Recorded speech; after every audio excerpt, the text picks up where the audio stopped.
जय जगन्नाथ प्रभु। आ समस्ते केमिति अछंती भगवान कृपार समस्ते भलरे थांतु। एमती आज एपिसोड रे आमे आरंभ करिबा प्रभु श्री जगन्नाथଙ୍କ उपरे आम ओडिशार आम ओडिया जातिर गर्व अनुभूति प्रभु श्री जगन्नाथ।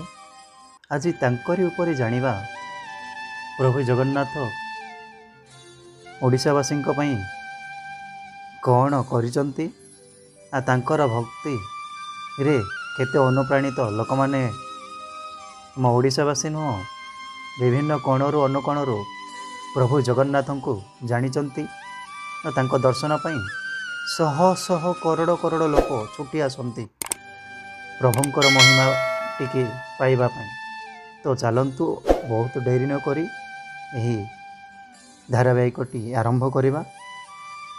ओडिशार पुरी सहरर मध्यभागरे अवस्थित श्री जगन्नाथ, श्री बलभद्र, देवी सुभद्रा और श्री सुदर्शन पूजित होउथिबा एक पुरातन देउळ।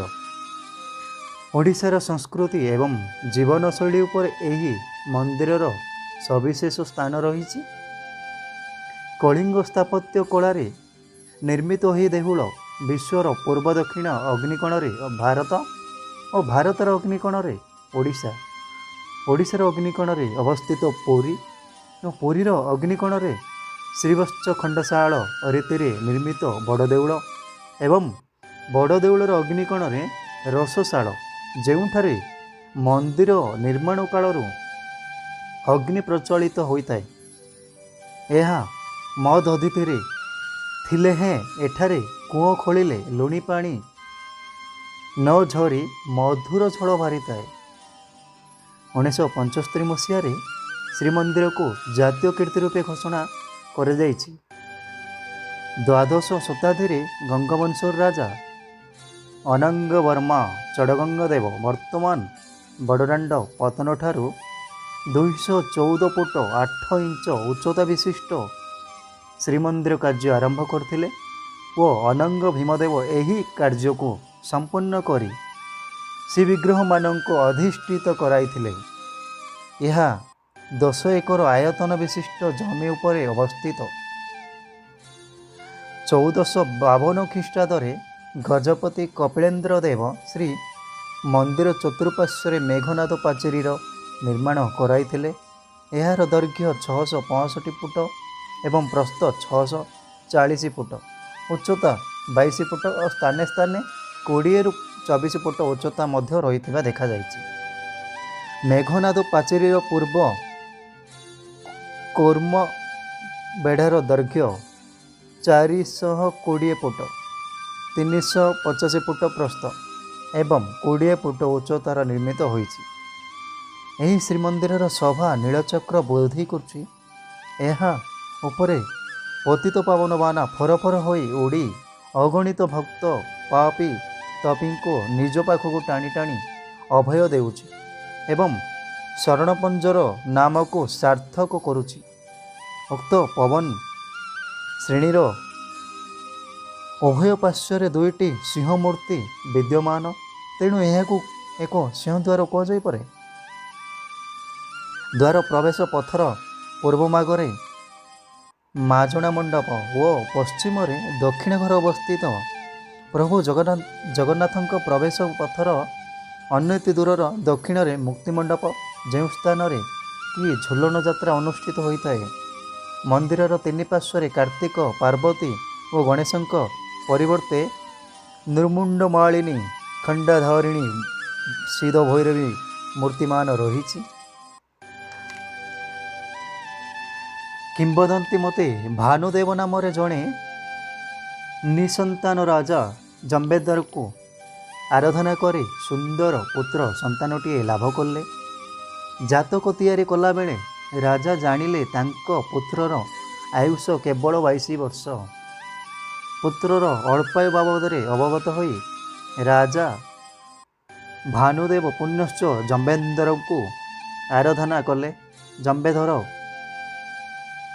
राजांक भक्ति रे संतुष्ट होई श्रीमंदिर भितर 22 पाहाच निर्माण करने को आज्ञा देले। ରାଜା 22 ପାହାଚ ନିର୍ମାଣ କରି ତାଙ୍କ ସନ୍ତାନର ଆୟୁ ବୃଦ୍ଧି ପାଇଁ ସେହି 22 ପାହାଚରେ ଗଡ଼ାଇ ଦେଇଥିଲେ। ଶ୍ରଦ୍ଧାଳୁମାନେ ସେଥିପାଇଁ ନିଜ ନିଜ ପିଲାମାନଙ୍କୁ ଆୟୁଷ ବୃଦ୍ଧି ନିମନ୍ତେ 22 ପାହାଚରେ ଗଡ଼ାଇ ଦେଇଥାନ୍ତି। ଏବଂ ରତ୍ନସିଂହାସନ ଚତୁର୍ଦ୍ଧାମୂର୍ତ୍ତିଙ୍କ ଅଧିଷ୍ଠିତ ହୋଇଥିବା ଜଗତି ବା ବେଦୀ, ଏଥିରେ ମୋଟ 7 ଜଣ ଠାକୁର ବିଜେ କରିଥାନ୍ତି।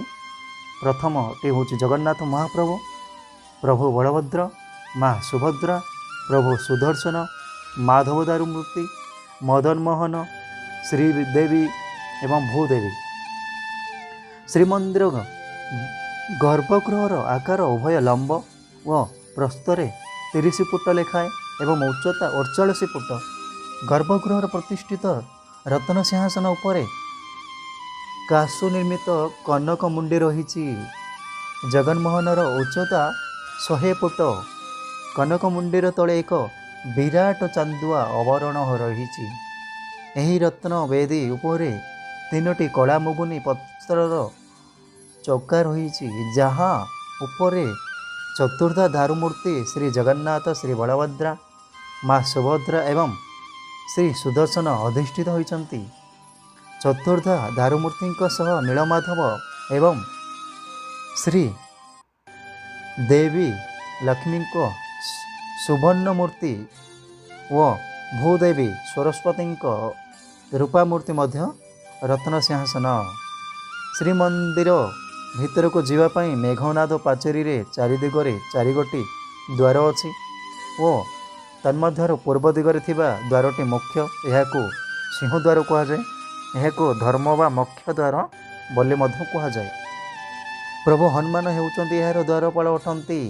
ଭିଡ଼ିଓଟି ଲମ୍ବା ହୋଇଯାଇଛି, ତ ଗୋଟେ କାମ କରିବା, ସେକେଣ୍ଡ ପାର୍ଟଟି ଆଣିବା, ଆଉ ଜଗନ୍ନାଥଙ୍କର ମହିମା ଇତ୍ୟାଦି ଆଉ କ'ଣ ସବୁ ଅଛି ତାକୁ ସେକେଣ୍ଡ ଏପିସୋଡ଼ରେ ଆଲୋଚନା କରିବା। ତ ଏହି ଏପିସୋଡ଼ଟି ଦେଖିବା ପରେ ସେକେଣ୍ଡ ଏପିସୋଡ଼ଟି ନିଶ୍ଚିତ ଦେଖିବେ। ରହିଲି।